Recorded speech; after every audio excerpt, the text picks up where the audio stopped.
মদিনার সবচেয়ে গরিব সাহাবী। লজ্জাস্থান ঢাকার মতো একটা লুঙ্গি ছিল, এছাড়া আর কিছু ছিল না। শুধু আমাদের লজ্জাস্থান ঢাকার মতো একটা লুঙ্গি আছে, আর কিছু নাই। এরকম কে কে আছেন? হাত তোলেন। কেউ নাই। তার মানে আল্লাহ আমাদের অনেক দিয়েছে, ঠিক কিনা? মদিনার সবচেয়ে গরিব সাহাবীর নাম বেলাল রাদিয়াল্লাহু তাআলা আনহু। লজ্জাস্থানটা ঢাকার কাপড় ছাড়া তার কিছু ছিল না। ওই বেলাল রাদিয়াল্লাহু তাআলা আনহুকে ডেকে বিশ্বনবী বললেন, আনফিক ইয়া বেলাল, ও বেলাল তুমিও আল্লাহর রাস্তায় দান করো। আনফিক ইয়া বেলাল লা তাখশা মিন যিল আরশি ইখলালা। ও বেলাল, আল্লাহর ধনভাণ্ডারে কমতি নাই, তুমি দান করো, তোমারও বাড়ায়া দিবে কে? যে বেলাল রাদিয়াল্লাহু তাআলা আনহু লুঙ্গিটা পরা ছাড়া আর কোনো সম্পদই ছিল না, লুঙ্গিটা সম্পদ, আর কিচ্ছু নেই। ওই বেলালকে বিষ্ণু বলেছেন, দান করো বেলাল, কিপটামি করো না।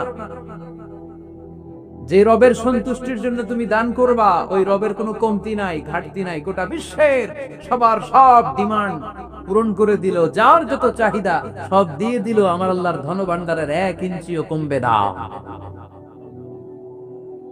এজন্য মুত্তাকিদের প্রথম বৈশিষ্ট্য, আল্লাযীনা ينفقون في السراء والضراء والكاظمين الغيظ والعافين عن الناس والله يحب المحسنين। মুত্তাকিনদের প্রথম বৈশিষ্ট্য, সুখে দুঃখে সব সময় দান করে একজনের খুশির জন্য। তিনি কে? দান করলে যে আল্লাহ বাড়ায় দেয়, বিশ্বাস হয়? বিশ্বাস হয়? বাড়িয়ে দিবে আল্লাহ। মাসালুল্লাযীনা ইউনফিকুনা ফি সাবিলিল্লাহি কামাসালি হাব্বা আনবাতাত সাবআ সানাবিলা ফি কুল্লি সুমবুলাতিন মিআতু হাব্বা ওয়াল্লাহু ইউদাঈফু লিমান ইয়াশাউ ওয়াল্লাহু ওয়াসিউন আলীম। সুবহানাল্লাহ পড়ে। আল্লাহর রাস্তায় দানের দৃষ্টান্ত চারা গাছের মতো। যেই চারা গাছ রোপণ করে দিলে সেখান থেকে শীষ গজায় 7টা। ওই 7টা শীষ থেকে, প্রতিটা শীষ থেকে হয় শত শস্য দানা, মানে 700। আপনি 1 টাকা দান করলে আল্লাহ 7 গুণ, 100 গুণ থেকে 700 গুণ বাড়ায় দিবে। আল্লাহর প্রাচুর্যতার কোনো কমতি নাই, আল্লাহর ভান্ডারে কোনো ঘাটতি নাই, আছে? এজন্য দিতে হবে। কি করতে হবে? দিলে নতুন করে আসে, না দিলে আসে না। বিশ্বাস হয়? অনেকে বিশ্বাস করে না। আল্লাহ বলেন, আনফিক ইয়া ইবনা আদম উনফিক আলাইক, হে বনি আদম দাও, দিলে আমিও দেব। অনেকে আমরা ধরে রাখি দেখে নতুন কিছু আসে না। আপনার হাতে 5 কেজির একটা বস্তা, তো এটা ধরে রাখলে আরেকটা নিতে পারবেন? এটা ফালাই দিলে না 10 কেজি ধরতে পারবেন? কথা কয় না? 5 কেজির এটা দিয়ে দেন, 20 কেজি আসবে। 20 কেজির ওইটা দিয়ে দেন, 40 কেজি আসবে। আর 5 কেজি ধরে রাখলে নতুন কিছু আসবে। আনফিক ইয়া ইবনা আদম উনফিক আলাইক, হে বনি আদম দান করো, তুমি দিলে আমি তোমারে দিব। সুবহানাল্লাহ পড়েন। তবে এই দানটা গোপনে হলে ভালো। প্রকাশ্যে দান করলে আল্লাহ কবুল করে, কিন্তু গোপনে করলে বেশি খুশি হয় কে? গোপন দান। আল্লাহ তাআলার রাগ আর ক্রোধ যদি আপনার উপর থেকে থাকে, গোপন দান আল্লাহর ক্রোধ আর রাগকে কমিয়ে দেয়। গোপন দান করলে আল্লাহ খুশি হয়ে যায়। আল্লাহর যদি কোনো রাগ, গোসা, ক্রোধ থাকে আপনার উপর, এটা কমে যাবে। 7 শ্রেণীর ব্যক্তিকে আল্লাহ তাআলা আরশের নিচে ছায়া দিবেন কিয়ামতের দিন, যেদিন সে ছায়া ছাড়া আর কোনো ছায়া থাকবে না। এর মধ্যে 1 শ্রেণীর ব্যক্তি, রাজুলুন তাসাদদাকা বিসাদাকা ফাআখফাহা হাত্তা লা তা'লামু শিমালুহু মা তুনফিকু ইয়ামিনুহু। 1 শ্রেণীর ব্যক্তি, 7 শ্রেণীর মধ্যে 1 শ্রেণীর ব্যক্তি যারা আরশের নিচে ছায়া পাবে, যে ব্যক্তি গোপনে দান করে। কত গোপনে? ডান হাত কি দিছে, বাম হাত টের পায় নাই। তার মানে অনেক গোপনে দান করেছে। এই গোপনে দান করলে খুশি হয় কে? আল্লাকা সিররুন ইনদাল্লাহ বাইনাকা আনতা ওয়া বাইনাল্লাহ আল্লাকা সাদাকাতুন তাখফা لا يعلمها إلا الله هل لك سر عند الله بينك أنت وبين الله هل لك صدقات تخفى لا يعلمها إلا الله سبحان الله পড়ে هل لك سر عند الله তোমার আর তোমার রবের মাঝে গোপন কোনো ডিলিংস আছে কি যেটা তুমি আর তোমার রব শুধু জানো? তোমার জীবনে এমন গোপন দান আছে নাকি যেটা আল্লাহ ছাড়া কেউ দেখেনি? ওই দানগুলোরে পছন্দ করে কে? আল্লাহ। যারা দুনিয়ার বুকে সচ্ছল এবং অসচ্ছল অবস্থায় দান করে, কিয়ামতের দিন আমলনামা দেখে তারা অবাক হয়ে যাবে, বলবে আল্লাহ এত ভালো কাজ আমি দুনিয়ায় করি নাই, হয়তো এটা আমার আমলনামা নয়, ফেরেশতারা ভুল করে অন্যের আমলনামা আমাকে দিয়ে দিয়েছে। আল্লাহ বলবেন না আমার ফেরেশতারা ভুল করে না। ফেরেশতারা ভুল করে নাকি? তোমার আমলনামাই তোমার হাতে পৌঁছেছে। দানকারী বলবে আল্লাহ এত ভালো কাজ আমি করি নাই, কি করে এত আমলের পাহাড়? আল্লাহ বলবে ওই যে আমার খুশির জন্য, আমার ভালোবাসায় দুনিয়ার বুকে যে তুমি দান করেছো, ওই দানের সওয়াবটাকে পাহাড় পরিমাণ বড় করে আমি আল্লাহ নিজ দায়িত্বে তোর আমলনামায় ঢুকিয়ে দিয়েছি। সেই বুখারীর বর্ণনা, কামা ইউরাব্বি আহাদুকুম ফুলুওয়াহু, তোমরা তোমাদের গাভী যেমনে পালো। বাছুর পালন কারা কারা দেখি লক্ষ্মীপুরে? মাশাআল্লাহ, অনেক গরু টরু আছে তো এলাকায়। ছাগল পালন কারা কারা? ওট পালন কারা কারা দেখি? ওট নাই। আল্লাহ রাসূল সাল্লাল্লাহু আলাইহি ওয়াসাল্লাম বললেন তোমরা যেমনি ওটের বাচ্চা পালো, বাছুর পালো, পেলে পুষে যেমনি বড় করো, তোমার ওই ছোট্ট দান, ওই দানটা যেহেতু আমার খুশির জন্য দিয়েছিলা, ওইটারে আমি পালছি। তোমরা যেমনি বাছুর পালছো, আমি আল্লাহ তোমার ছোট্ট দানের সওয়াবটাকে পেলেছি, পেলে পুষে ইয়া বড় উহুদ পাহাড়ের সমান করে এরপরে তোমার আমলনামায় উঠাইয়া দিছি।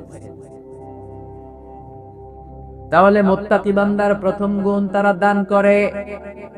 ইউনফিকুনা ফিস সাররা।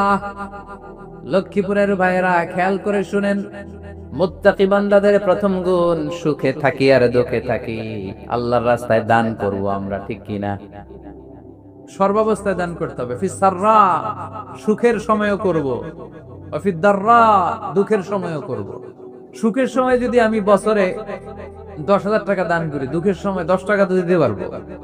কথা বুঝে নাই বোধহয়? কষ্টের সময় অল্প দিব, কিন্তু দেয়ার ধারাবাহিকতাটা আমরা চালিয়ে যাব। পারা যাবে? তাহলে মুত্তাকিদের প্রথম গুণ, আল্লাযীনা ইউনফিকুনা ফিস সাররাই ওয়াদ দাররাই ওয়াল কাযিমিনাল গায়যা ওয়াল আফিনা আনিন নাস ওয়াল্লাহু ইউহিব্বুল মুহসিনিন। মুত্তাকিনদের প্রথম গুণ, সুখে দুঃখে মুত্তাকিরা আল্লাহর রাস্তায় দান করে। এটা বোঝা গেছে না? মনে থাকবে কতক্ষণ? হ্যাঁ, কাল কি ভুলা যাবে? আজীবন? হ্যাঁ, আজীবন মনে থাকবে? মনের কান দিয়ে শুনতে হবে। এই কান না, মনেও একটা কান আছে, ওই কান দিয়ে শুনলে ভুলবেন না।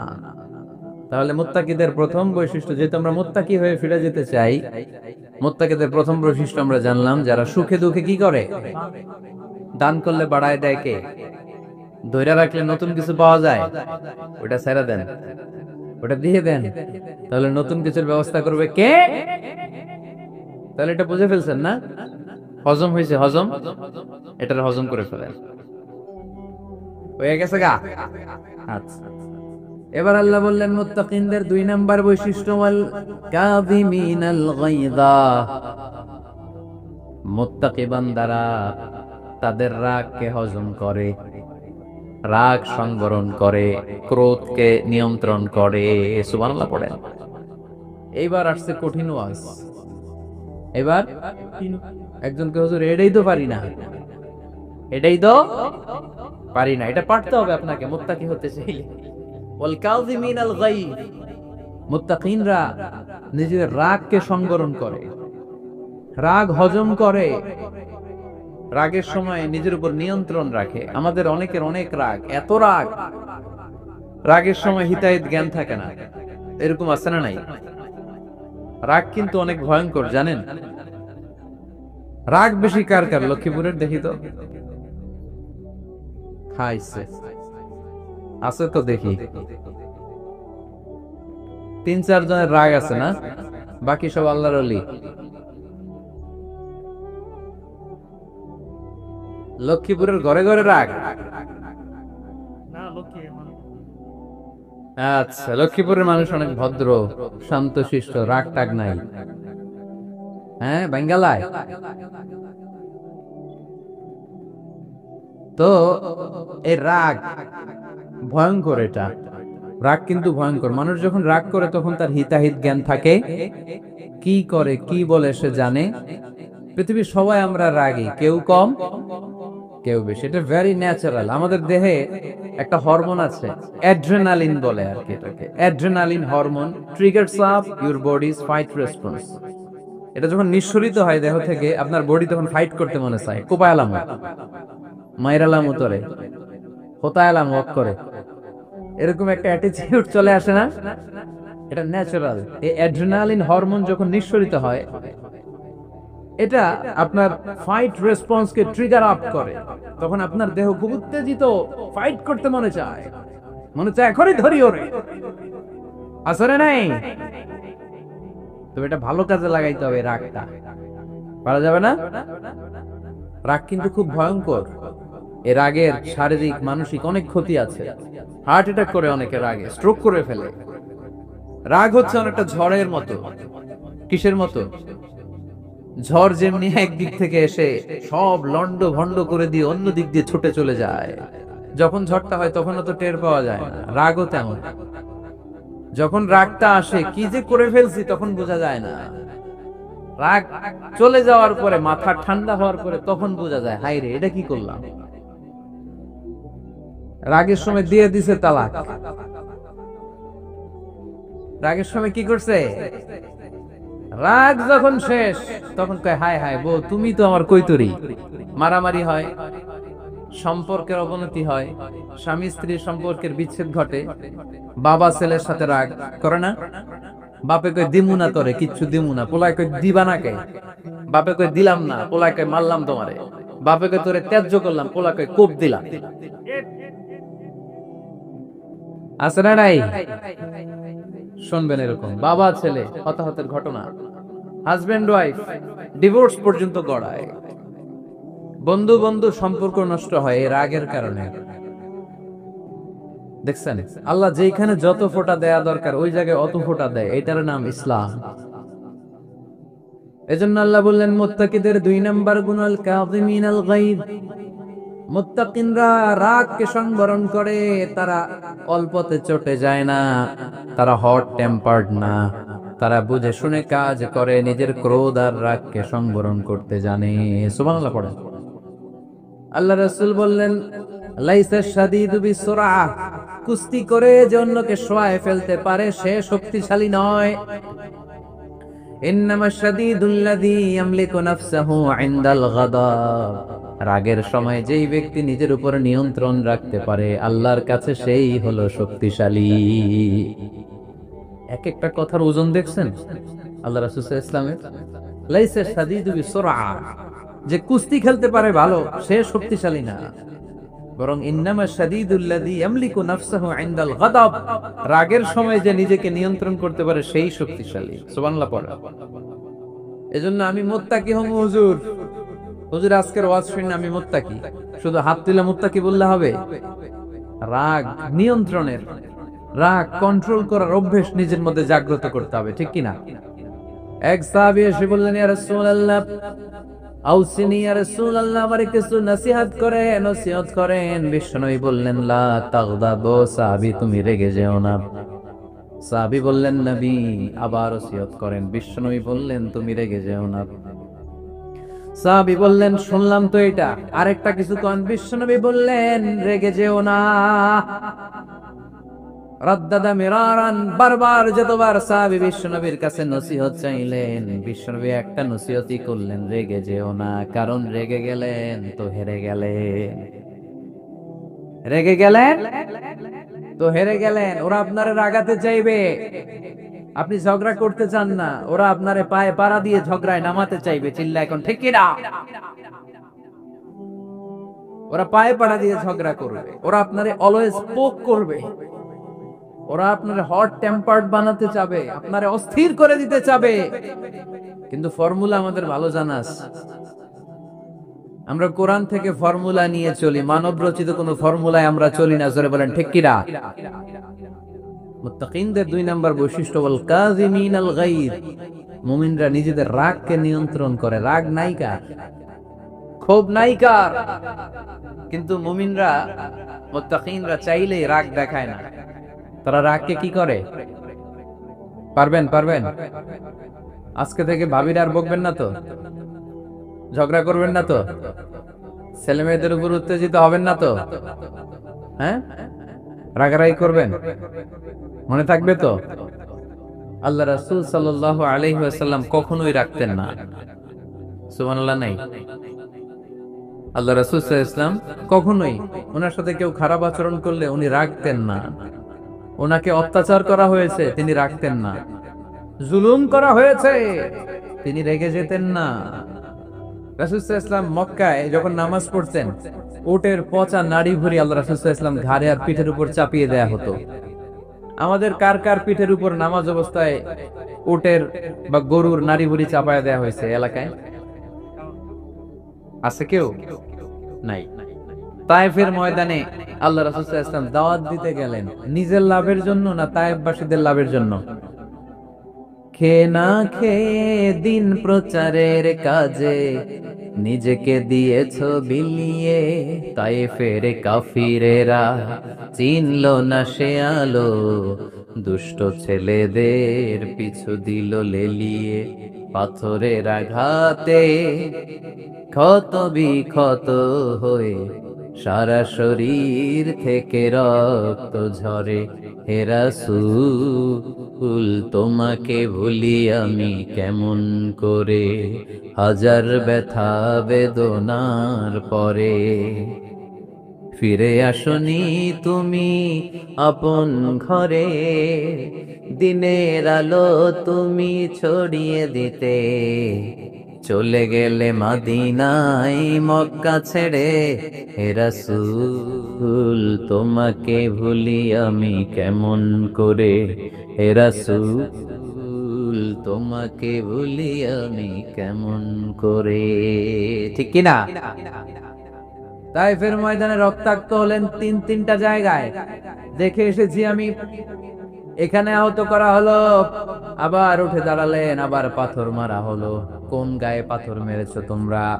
এরকম সুন্দর শরীর পৃথিবীর কোন দ্বিতীয় মানুষের ছিল নাকি? এত সুশ্রী মানুষ, শুভ্র মানুষ, পরিচ্ছন্ন মানুষ দুনিয়াতে দ্বিতীয়টা ছিল না। এত নুরানি চেহারার মানুষ পৃথিবীতে দ্বিতীয়টা নাই। এই মহানবীকে ওরা পিটিয়ে রক্তাক্ত করেছে, পাথর মেরে রক্তাক্ত করেছে। 3 বার গেছি ওদের লাভের জন্য, ওরা আমারে মারলো। আহা, তারপর রাসূল সাল্লাল্লাহু আলাইহি ওয়াসাল্লাম কি রেগে গিয়েছেন? কারণ রেগে গেলেন তো হেরে গেলেন। কোনোভাবে রাসূল সাল্লাল্লাহু আলাইহি ওয়াসাল্লাম রাখতেন না। নিজের উপর অত্যাচার আসলে রাসূল সাল্লাল্লাহু আলাইহি ওয়াসাল্লাম রাগেন নাই। আনাস রাদিয়াল্লাহু তাআলা আনহু আল্লাহ রাসূলের খাদেম ছিল। উনি বললেন, কুনতু আমশি মা রাসূলিল্লাহ, আমি একবার রাসূল সাল্লাল্লাহু আলাইহি ওয়াসাল্লামের সাথে কোথাও যাচ্ছিলাম। ওয়া আলাইহি বুরদুন নাজরানি, তখন রাসূল সাল্লাল্লাহু আলাইহি ওয়াসাল্লামের গায়ে ছিল নাজরান থেকে আনা একটা চাদর। আপনারা চাদর পরেন না শীতকালে? রাসূল সাল্লাল্লাহু আলাইহি ওয়াসাল্লাম চাদর পরতেন। রাসূল সাল্লাল্লাহু আলাইহি ওয়াসাল্লাম নাজরান দেশ থেকে আনা একটা চাদর পরেছেন, গলিজুল হাশিয়া, যেই চাদরের এই কর্নারের ডিজাইনটা ছিল খসখসে। কি ছিল? হঠাৎ এক বেদুইন এসে রাসূল সাল্লাল্লাহু আলাইহি ওয়াসাল্লামের চাদর ধরে টান দিল। টান দেওয়ার সাথে সাথে রাসূল সাল্লাল্লাহু আলাইহি ওয়াসাল্লামের ঘাড়ের এই চামড়া ছিঁড়ে গেল। এই খসখসে যেহেতু ডিজাইন চাদরের, এই খসখসে ডিজাইন ঘাড় আর কাঁধের এখানে যখন টান খেলো, এই খসখসে ডিজাইনের দাগ বসে গেল, রাসূলের চামড়া ছিঁড়ে গেল ঘাড়ে। সে টান দিয়ে বলে, ইয়া মুহাম্মদ মুরলি মিন মালিল্লাহ, আসছে ভিক্ষা করতে। মূলত ভিক্ষা চাওয়ার ডিজাইন দেখছেন? যার কাছে ভিক্ষা চাবে চাদর ধরে টান, এসে বলে বেদুইন তো, এদের মধ্যে সভ্যতা ছিল না। ইয়া মুহাম্মদ, ও মুহাম্মদ মুরলি মিন মালিল্লাহ, ও মুহাম্মদ আমার খাওয়ার মতো টাকা নাই, তুমি আদেশ করো বাইতুল মাল থেকে যেন আমারে কিছু টাকা দেয়। আসছে ভিক্ষা করতে, ভিক্ষা করতে আইসা চাদর ধরে দিছে টান, ঘাড়ের রক চামড়া ছিঁড়ে গেছে। রাসূল সাল্লাল্লাহু আলাইহি ওয়াসাল্লাম ব্যথা পেয়েছেন। ফালতাফাতা ইলাইহি রাসূলুল্লাহ, আল্লাহ রাসূল সাল্লাল্লাহু আলাইহি ওয়াসাল্লাম তার দিকে তাকালেন, তাকিয়ে ফাদাহিক একটা মুচকি হাসি দিলেন। আমি রাস্তা দিয়ে চাদর গায়ে দিয়ে হাঁটতেছি, এক ফকির আইসা কয় ভিক্ষা দেন, টাকা দেন বলে আমার চাদর টান দিছে, আর ওই চাদরে আমার ঘাড়ের চামড়া ছিঁড়ে গেছে, কি করবো আমি? আপনি কি করবেন? হ্যাঁ কোনি? আচ্ছা, তা আমরা ঠিকই ওরে ধরে মাইর দিতাম, তাই না? আজকে ওর একদিনকে আমার একদিন বর্তা বানায় ফেলতাম ওরে পিটায়, রাগের চোটে, ঠিক কিনা? আল্লাহ রাসূল সাল্লাল্লাহু আলাইহি ওয়াসাল্লাম try to think about it, try to ponder on the story. এই moral of the story কি? রাসূল সাল্লাল্লাহু আলাইহি ওয়াসাল্লামের প্রফেটিক স্টোরি থেকে আপনাকে ভাবতে হবে। ভিক্ষা করতে এসে চাদর ধরে টান দিয়ে ঘাড়ের চামড়া ছিঁড়ে ফেলেছে, রাসূল তাকিয়ে মুচকি হাসি দিলেন। মুচকি হাসি দিয়ে বললেন, যাও বাইতুল মাল থেকে কিছু সম্পদ ধরে দিয়ে দাও। কি নবী ছিলেন! তার মানে উনার গায়ে যত আঘাতই আসতো কখনো উনি রাখতেন, তবে মাঝে মাঝে রাখতেন যদি আল্লাহর বিধান লঙ্ঘিত হতো, তখন বিশ্ব নবী রেগে যেতেন। আল্লাহর জমিনে আল্লাহর বিধান লঙ্ঘিত হলে এই লোকটা রেগে যেতেন, প্রিয় নবী তখন সহ্য করতেন না।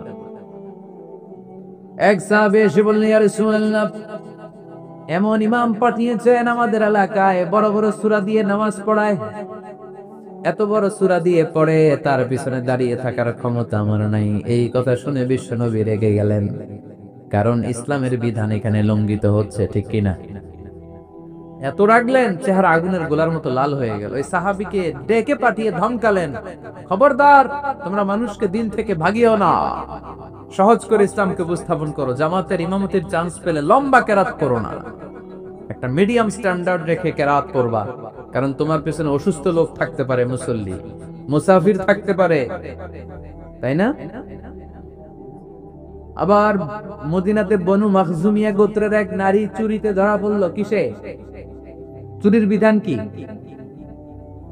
السارق والسارقة فاقطعوا أيديهما جزاء بما كسبا نكالا من الله والله عزيز حكيم। চোর বা চুন্নি দামি কোনো জিনিস যদি চুরি করে নেয় তাহলে তার হাত কেটে দাও।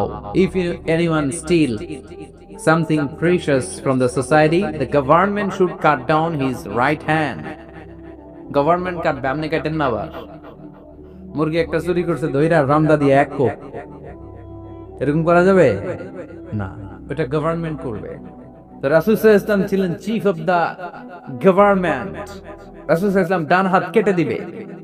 কিন্তু যেই মেয়েটা চুরি করছে এলাকার খুব সম্ভ্রান্ত বংশের মেয়ে, অনেক সময় হয় না এমপির মেয়ে, চেয়ারম্যানের মেয়ে, বড় বিজনেস ম্যাগনেটের মেয়ে, ছেলে অন্যায় করে ফেলছে একটা, আছে না নাই?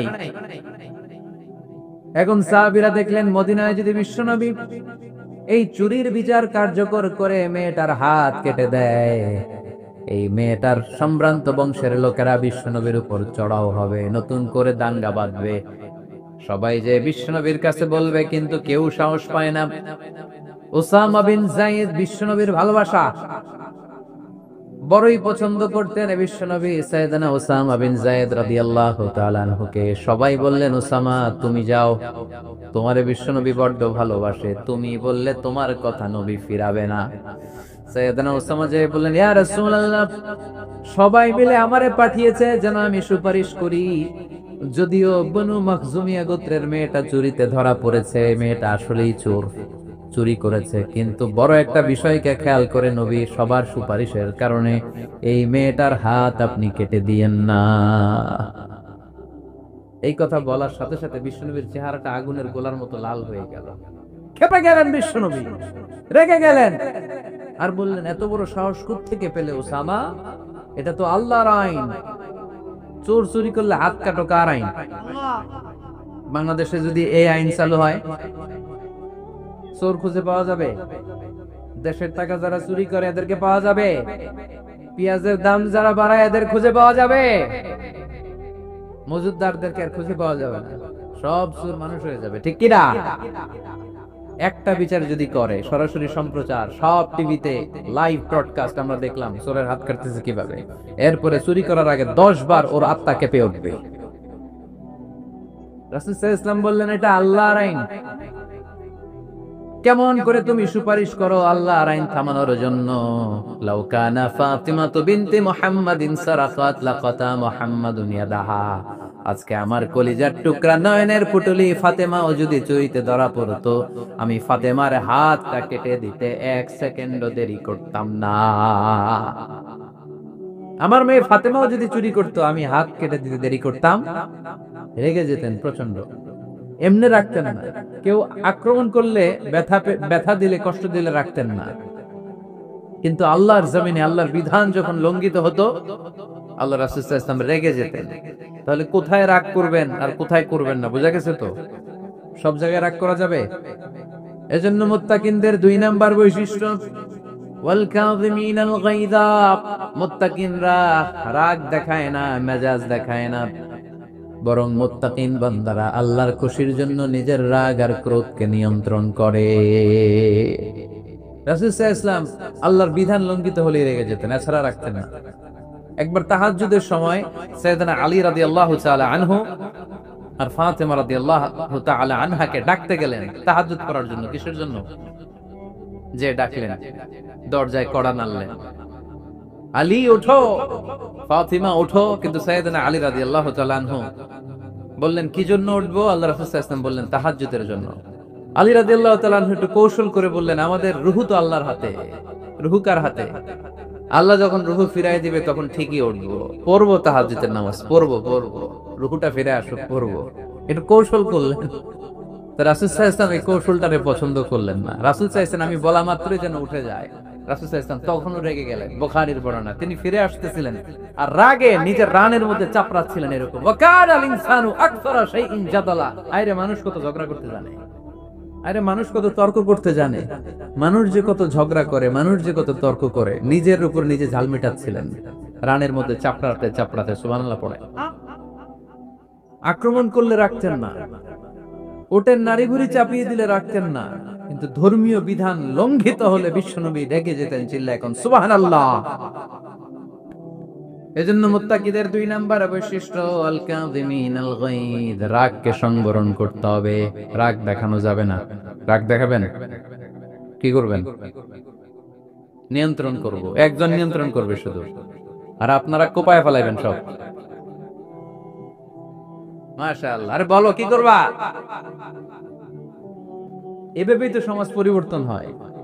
শুনতে হবে তো আমার কথা, শুনতে হবে, জানতে হবে, দেন মানতে হবে। পরিবর্তনটা আস্তে আস্তে হয়।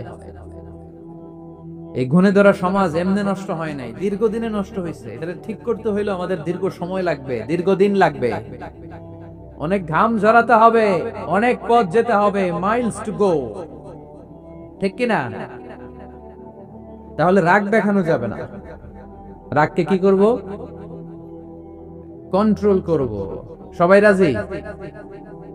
যারা হাত তুলছিলা যে আমার রাগ বেশি, তোমাদের জন্য tips, how to control anger, কিভাবে রাগ কমাতে হয়। আল্লাহ রাসূল সাল্লাল্লাহু আলাইহি ওয়াসাল্লাম এটাও শিখাই দিয়েছে। শুধু হুজুরে কইছে সুবহানাল্লাহ। সুবহানাল্লাহ বললে কি গুনাহ হবে? একবার সুবহানাল্লাহ বললে আকাশের জমিনের মাঝখানে সব ফাঁকা জায়গাটা সওয়াব দিয়ে ওই সওয়াব আল্লাহ আপনার আমলনামায় ঢুকায় দিবে।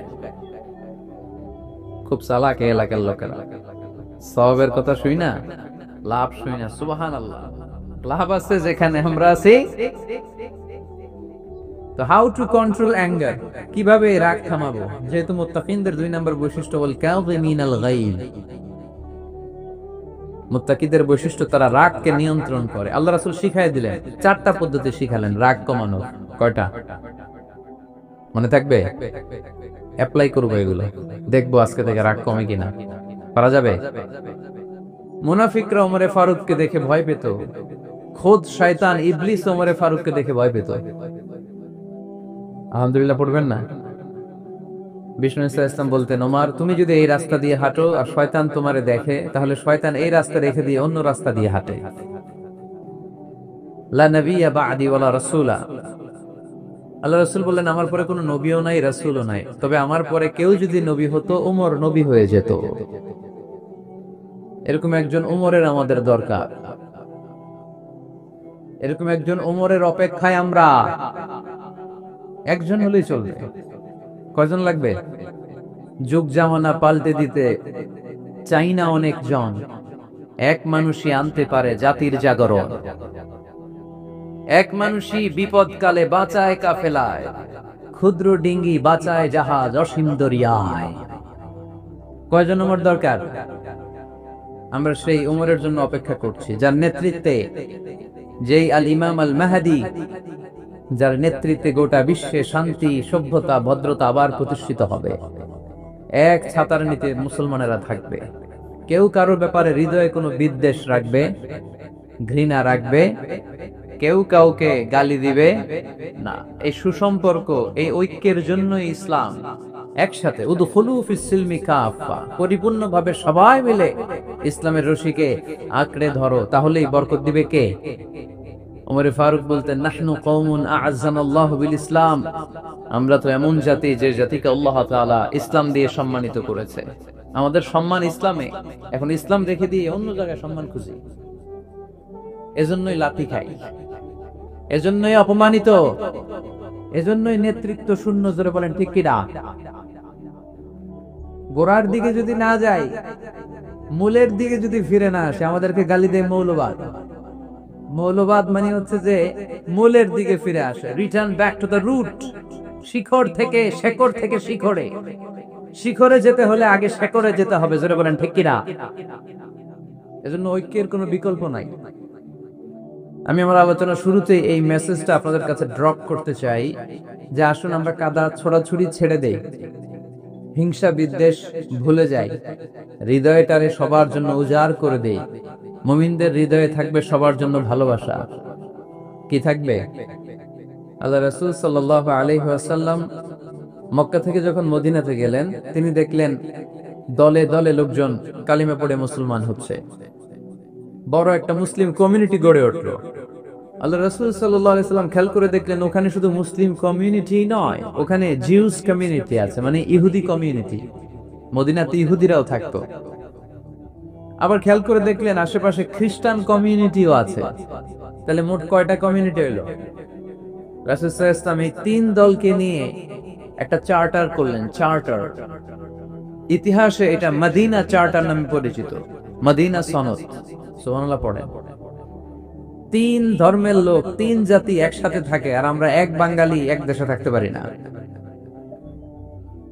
এক দল আরেক দলরে বলে তুমি ভারতপন্থী, ওই দল আরেক দলরে বলে তুমি পাকিস্তানপন্থী। বাংলাদেশপন্থী কেউ হতে চায় না। আমরা কোন পন্থী? জোরে বলতে হবে। দেশের স্বার্থটারে সামনে নিয়ে আসতে হবে। তো সম্মানিত সুধী, রাসূল সাল্লাল্লাহু আলাইহি ওয়াসাল্লাম ইহুদিদের সাথে বসেছেন। মদিনা চার্টারে যদি তিন ধর্মের লোক থাকে, মানে Muslim community, Jews community and the Christian community যদি থাকে, তার মানে মদিনা সনদের মধ্যে স্বাক্ষর করেছিল তিন কমিউনিটির নেতারা। ইহুদিরাও ছিল, খ্রিস্টানরাও ছিল। তো আল্লাহ রাসূল সাল্লাল্লাহু আলাইহি ওয়াসাল্লাম ইহুদিদের সাথে বসেছেন, চুক্তি করেছেন 10 বছরের লম্বা সময়ের। খ্রিস্টানদের সাথে চুক্তি করেছেন। রাসূল সাল্লাল্লাহু আলাইহি ওয়াসাল্লাম খ্রিস্টানের সাথে বসতে পারে, ইহুদির সাথে বসে সনদ তৈরি করতে পারে, মদিনার সনদ। কিন্তু আমরা মুসলমানের সাথে বসতে পারি, একজন আরেকজনের ছায়া দেখতে পারে না। হিংসা, বিদ্বেষ, জেলাসি, অহংকার, ঠিক কিনা? লা ইয়াদখুলুল জান্নাতা মান কানা ফি কলবিহি হাববাতু খারদাল মিনাল কিবর, যার অন্তরে যাররা পরিমাণ অহংকার থাকে সে কোশ্চিনকালে আল্লাহর জান্নাতে প্রবেশ করতে পারবে না। আমরা যেন এই অহংকার থেকে মুক্ত হতে পারি, আমরা যেন ব্রড মাইন্ডেড হতে পারি, আমরা যেন ভিন্ন মতের লোকদেরকে রেসপেক্ট করতে পারি, ভিন্ন মতকেও যেন আমরা সহ্য করতে পারি।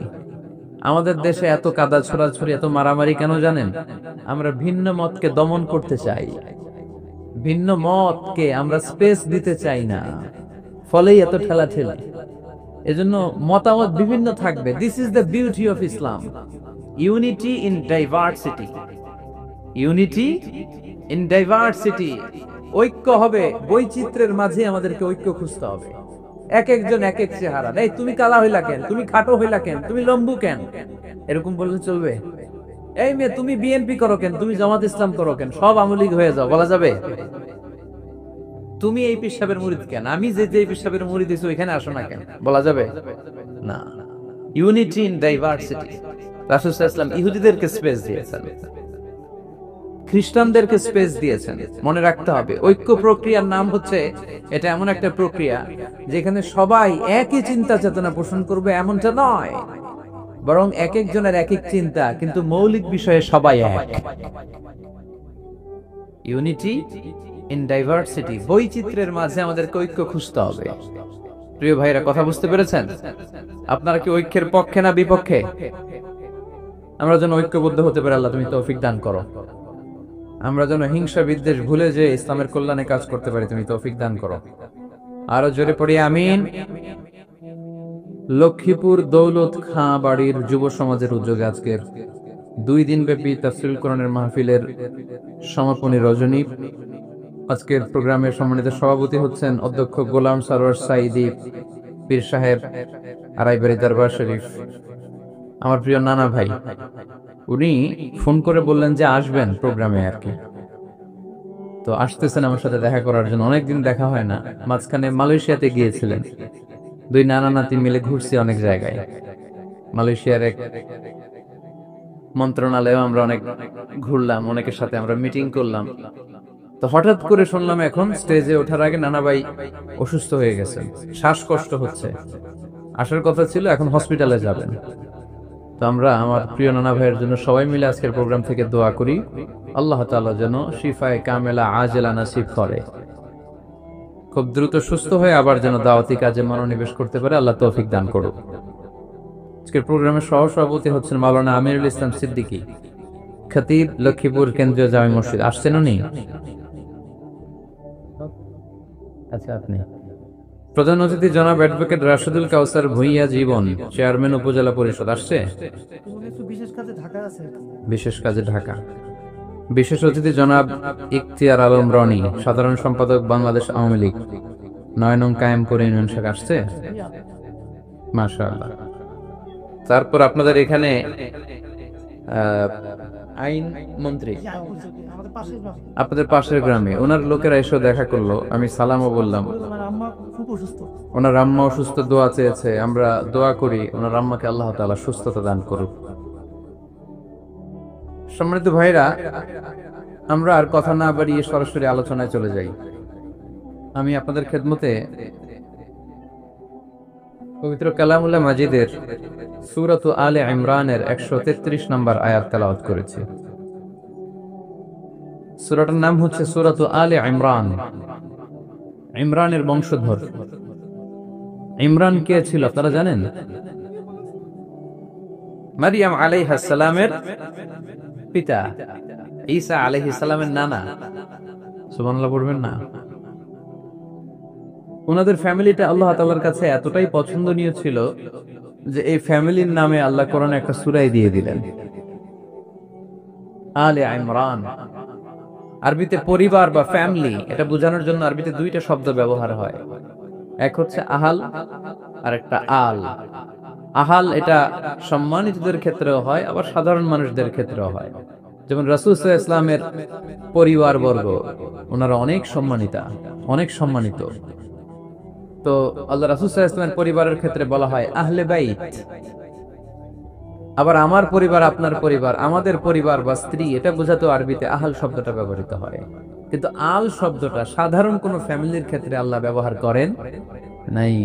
ভালো হোক বা খারাপ হোক, সম্ভ্রান্ত হওয়া লাগবে, ডিগনিফাইড এন্ড প্রেস্টিজিয়াস ফ্যামিলি হওয়া লাগবে। ডিগনিফাইড ফ্যামিলির যদি হয়,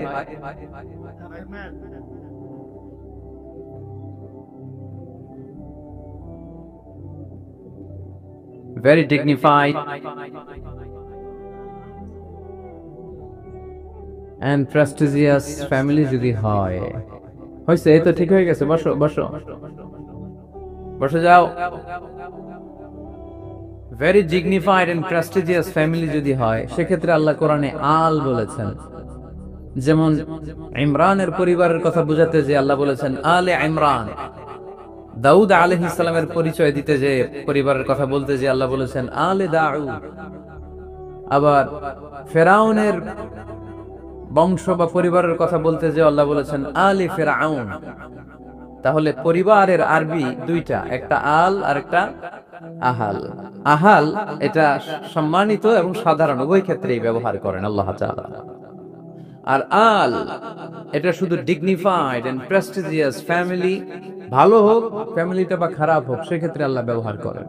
তারই ধারাবাহিকতায় ইমরান ওনার যে ফ্যামিলি, মারিয়াম আলাইহিস সালাম ছিলেন তার কন্যা, তার স্ত্রীর নাম ছিল হান্না বিনতে ফাখুস। এই ফ্যামিলিটা আল্লাহর কাছে বড্ড প্রিয় একটা ফ্যামিলি, এজন্য আল্লাহ তাআলা এই ফ্যামিলির নামে কোরআনে একটা সূরা দিয়েছেন। কোরআনের চ্যাপ্টারাইজেশন গুলো অনেক সুন্দর। আমি প্রায় বলে থাকি মানুষের নামে সূরা, প্রাণীর নামে সূরা, বংশের নামে একটা সূরা আছে, সূরাতু কুরাইশ আছে না? এর একটা বংশের নামে, তাই না? প্রাণীর নামে আছে বড় প্রাণী, ছোট প্রাণী।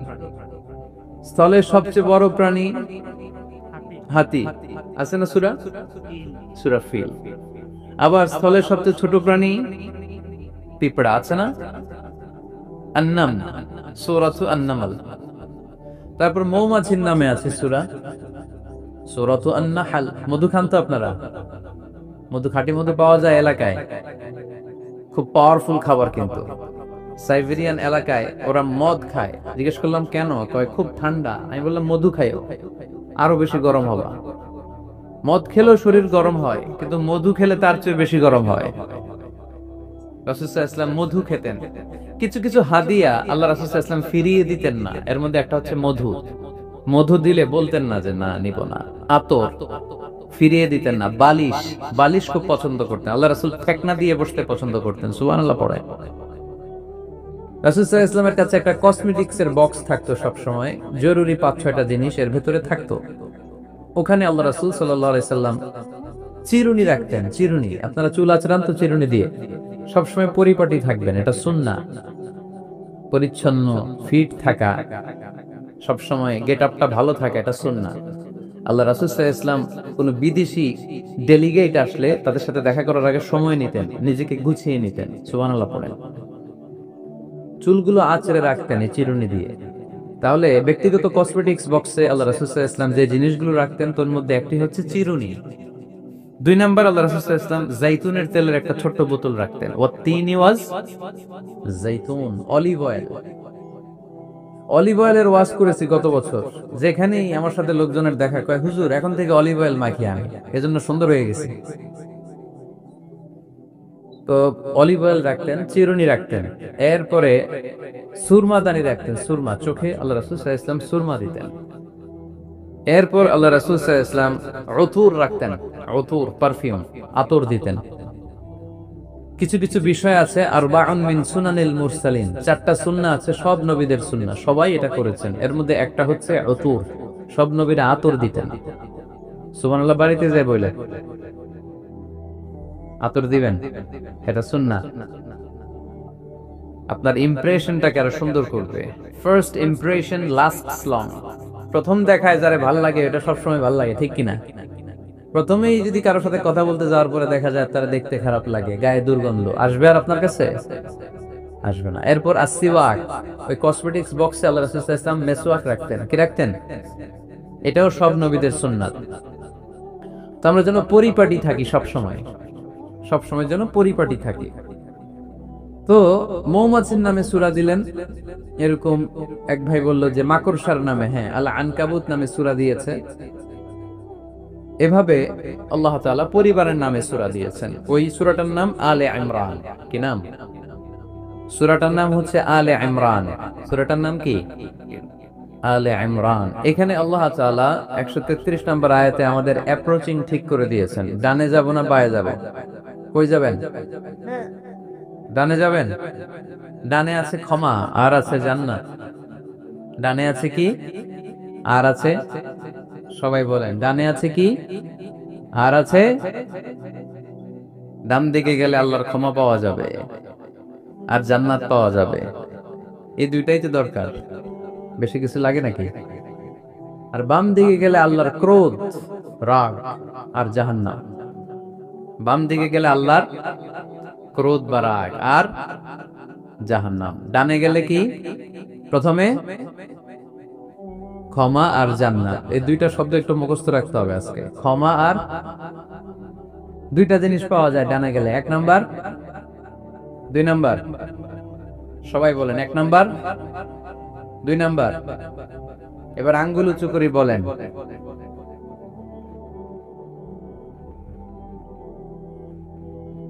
মাশাআল্লাহ। তাহলে ডানে গেলে পাওয়া যায় ক্ষমা আর জান্নাত, বায়ে গেলে পাওয়া যায় আল্লাহর ক্রোধ বা রাগ আর জাহান্নাম। নাও দ্য ডিসিশন ইজ ইয়োর্স, সিদ্ধান্ত আপনাদের। where to go, where to approach and where to proceed, where to move on, কোন দিকে যাবেন। এই কয়েকজনের সিদ্ধান্ত ডানে, বাকিদের আপনাদেরও ডানে। যারা দাঁড়ায় আছেন তাহলে আওয়াজ করে বলতে হবে ছুটবো কোথায়, ডানে না বায়ে? আল্লাহ এটাই বলেছেন, ওয়াসারিউ ইলা মাগফিরাতিন মির রাব্বিকুম ওয়া জান্নাতিন আরদুহা আস-সামাওয়াতু ওয়াল আরদ। ছোট, সারিউ মানে ছোট। যারা আলেম আছেন তারা জানেন সারিউ মানে কি? ছোট, ধাবিত হও। ইলা মাগফিরাতিন মির রাব্বিকুম, তোমার রবের পক্ষ থেকে ক্ষমার দিকে। ওয়া জান্নাতিন, আর এমন জান্নাতের দিকে। আরদুহা আস-সামাওয়াতু ওয়াল আরদ, যে জান্নাতের বিস্তৃতি হচ্ছে আকাশ জমিন বিস্তৃত। পড়েন সুবহানাল্লাহ। তাহলে আল্লাহ ডান দিকে ছুটতে বললেন, ক্ষমার দিকে ছোট, জান্নাতের দিকে ছোট। ক্ষমা লাভের প্রতিযোগিতা করো, জান্নাত লাভের প্রতিযোগিতা করো। কিন্তু আমরা কি ক্ষমা আর জান্নাত লাভের প্রতিযোগিতা করি? আমরা কি ভালো কাজের প্রতিযোগিতা করি? আল্লাহ বললেন ফাস্তাবিকুল খায়রাত, ভালো কাজের জন্য প্রতিযোগিতা করো। আমরাও প্রতিযোগিতা করি খারাপ কাজের, তাই না? দুনিয়া কামানোর প্রতিযোগিতা করি আমরা। কি করে বেশি অর্থ উপার্জন করা যায়, হালাল পন্থায় হোক বা হারাম পন্থায় হোক, টাকা কামানোর প্রতিযোগিতা আসরা নাই। ক্ষমতার দাপট দেখিয়ে লড়াইয়ে টিকে থাকার প্রতিযোগিতা করি আমরা, জোরে কোন ঠিক কিনা? আমরা প্রাসাদ বানানোর প্রতিযোগিতা করি, আমরা বিশ্ব সুন্দরী প্রতিযোগিতা করি, আমরা প্রতিযোগিতা করি কে হবে মাসুদ রানা। এটাও জানেন আপনারা? কে হবে সৎ মানুষ, কে হবে আদর্শ বাংলাদেশী, এরকম প্রতিযোগিতা আছে। সবাই কি হইতে চায়? মাসুদ রানা। বিশ্ব সুন্দরী প্রতিযোগিতা, মাসুদ রানার প্রতিযোগিতা, টাকা কামানোর প্রতিযোগিতা, ক্ষমতার লড়াইয়ে টিকে থাকার প্রতিযোগিতা। কিন্তু আল্লাহ বললেন নো, ফাস্তাবিকুল খায়রাত, ভালো কাজের প্রতিযোগিতা করো। আল্লাহ বুঝাতে চাইলেন দুনিয়ার ক্ষণস্থায়ী প্রতিযোগিতায় নেমে সময় নষ্ট করো না, ভালো কাজের প্রতিযোগিতা করো। আর ক্ষমার জান্নাত লাভের জন্য ছোট। এটা এমন জান্নাত যেই জান্নাতটা আকাশ জমিন বিস্তৃত। সুবহানাল্লাহ। ওয়াসারিউ ইলা মাগফিরাতিন মির রাব্বিকুম ওয়া জান্নাতিন আরদুহাস সামাওয়াতু ওয়াল আরদ উইদ্দাত লিল মুত্তাকিন। সুবহানাল্লাহ পড়ে। ও আমার গোলামেরা, আমার বান্দারা, ছোট, দৌড়াও, জান্নাতের দিকে দৌড়াও, ক্ষমার দিকে দৌড়াও। ক্ষমা অর্জনের জন্য প্রতিযোগিতা করো, জান্নাত লাভের প্রতিযোগিতা করো। এমন জান্নাত আরদুহাস সামাওয়াতু ওয়াল আরদ, যেই জান্নাত আকাশ জমিন পর্যন্ত বিস্তৃত। বিশাল জান্নাত। জান্নাতে কি ধাক্কাধাক্কি আছে, ঠেলাঠেলি, জায়গা নিয়ে মারামারি? আমাদের বাংলাদেশে জায়গা নিয়ে মারামারি আছে না নাই? কোর্ট পর্যন্ত গড়ায়, তাই না? সামান্য 1 বিঘা জায়গার জন্য কোথায় চলে যায়? কোর্টে। কোর্ট পর্যন্ত গড়ায়। কিন্তু জান্নাতে এই জায়গা নিয়ে ধাক্কাধাক্কি হবে? বিশাল জান্নাত। বিশাল জান্নাত।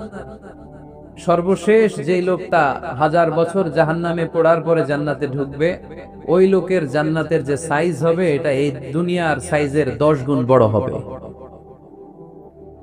আগের কালে আমাদের যে দরজাগুলো ছিল গ্রাম বাংলায়, দরজাগুলোর 2টা কপাট ছিল, জানেন? 2টা কপাট একসাথে আইনার পরে তালা লাগাইতো। এখনই না এক কপাটের দরজা শার্ট করে খুলে যায়, এখনো আছে। তো আল্লাহ রাসূল সাল্লাল্লাহু আলাইহি ওয়াসাল্লাম বললেন, জান্নাতের যে দরজার 2টা কপাট, এই 2টা কপাটের একটা কপাট কত বড় শোনো। ইন্না আল মিসরাআইন মিন মাসারি'ল জান্নাহ মা বাইনা মাক্কাহ ওয়া হাজার। জান্নাতের 2 দরজার 2 কপাটের একটার সাইজ হচ্ছে সৌদির মক্কা শহর থেকে বাহরাইনের হাজার শহর যত দূর, জান্নাতের একটা কপাটের দূরত্ব তত দূর। এর মানে হচ্ছে সৌদির মক্কা শহর থেকে বাহরাইন যত দূর, ওই হিসাবে কয়েকশো কোটি লোক, কয়েকশো একসাথে জান্নাতে ঢুকবে। এক ধাক্কায় কয়েকশো কোটি কিংবা কয়েক হাজার কোটি ঢুকে যাবে। তাহলে ওই জান্নাতে কোনো ধাক্কা ধাক্কি, ঠেলাঠেলি, কিলাকিলি, সুবহানাল্লাহ পড়ে। ওয়াসারিউ ইলা মাগফিরাতিন মির রাব্বিকুম ওয়া জান্নাতিন আরদুহাস সামাওয়াতু ওয়াল আরদ উইদ্দাত লিল মুত্তাকিন। আল্লাহ বললেন ক্ষমার দিকে ছোট, আর এমন জান্নাতের দিকে ছোট যেই জান্নাতটা আকাশ জমিন বিস্তৃত। উইদ্দাত লিল মুত্তাকিন, মুত্তাকিনদের জন্য এই জান্নাতকে তৈরি করে রেখেছে কে?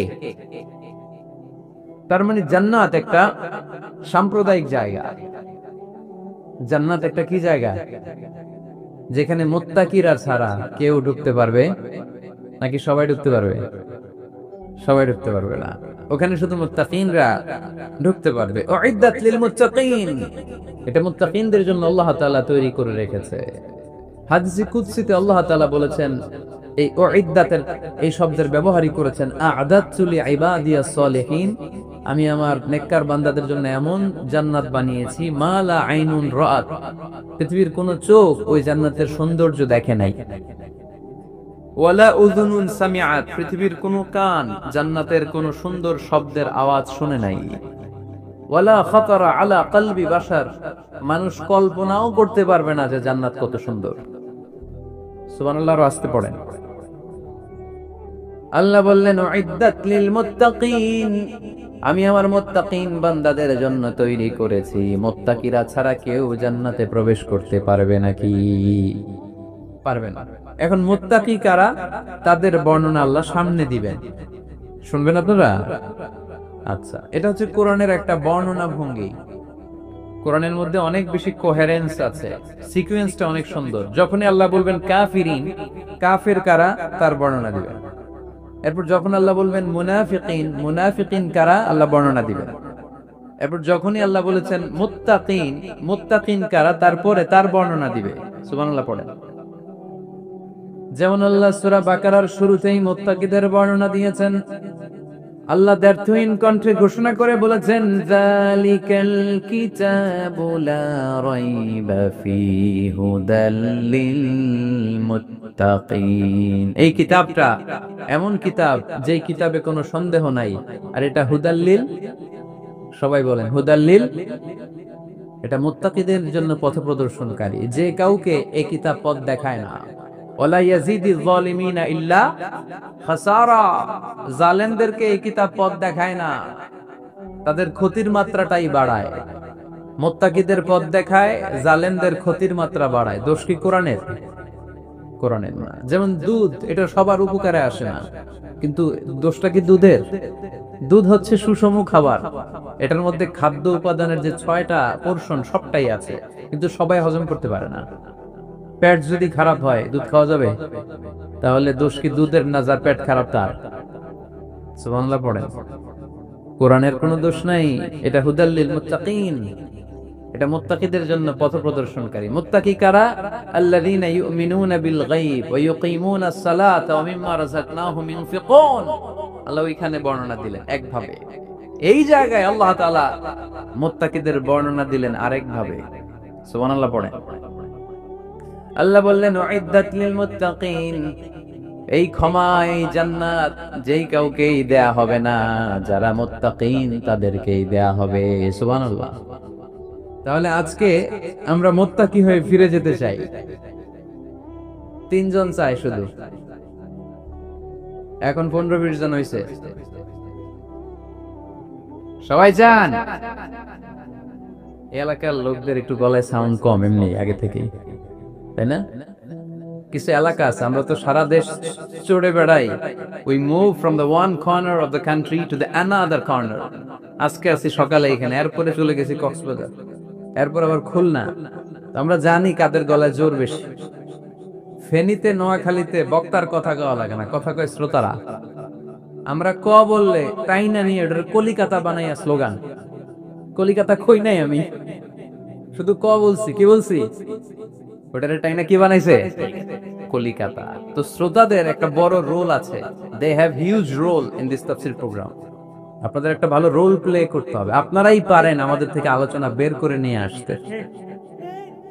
আপনারা যদি জিমাইতে থাকেন আর আমি যদি গুতায় আওয়াজ বের করতে না পারি, আমার ভেতর থেকে কথা বেরোবে না। আর আপনারা যদি প্রাণবন্ত থাকেন, সজীব থাকেন শেষ পর্যন্ত, তাহলে কোরআনের সুন্দর সুন্দর কথাগুলো আল্লাহ আমার মুখ দিয়ে বের করায় দিবে। আমরা আজকে কি হয়ে ফিরে যেতে চাই? নাকি মাসুদ রানা? কি হইতে চাই? তাহলে রিয়েলিটি শো একটা এরকম হওয়া দরকার। কে হবে? মুত্তাকি। কিন্তু রিয়েলিটি শো এর নাম কে হবে? মাসুদ রানা। আমরা মাসুদ রানা হতে চাই না, আমরা মুত্তাকি হতে চাই। ইনশাআল্লাহ পড়েন। আল্লাহ এখানে মুত্তাকিনদের 5টা গুণের কথা বলেছেন। কয়টা? একটু মিলায়ে দেখবো আজকে আমরা যে 5টা গুণ আমাদের মধ্যে আছে কিনা। যদি থাকে ওয়েল এন্ড গুড, আলহামদুলিল্লাহ। যদি না থাকে তাহলে এই 5টা গুণ নিজেদের মধ্যে ধারণ করার দরকার আছে না নাই? কথা খুব সোজা সাপটা। যদি এগুলো নিয়ে যেতে পারেন, দেন আওয়ার ওয়াজ ইজ সাকসেসফুল। তা না হইলে কোনো লাভ নাই। কোনো লাভ আছে? এত ক্যামেরা, এত লাইটিং ফাইটিং করে কি লাভ? এই যে ছুটে আসছেন শীতের রাত, আমি তো এত জেলায় ঘুরলাম, এরকম শীত পাই নাই। আপনাদের লক্ষ্মীপুরে যে শীত, মাশাআল্লাহ। আমি গাড়ি থেকে বেরোই কাঁপতে শুরু করছি, খুব ঠান্ডা লাগতেছিল আমার কাছে। তো এই যে শীতের রাতে মাফলার টাফলার পেঁচায় অনেক রাত পর্যন্ত আপনার দাঁড়ায় দাঁড়ায় শুনবেন, হিসাব খুব সোজা সাপটা। মুত্তাকি হয়ে ফিরে যেতে চাই, জীবন পাল্টাতে চাই, সময় নষ্ট করতে আসি নাই।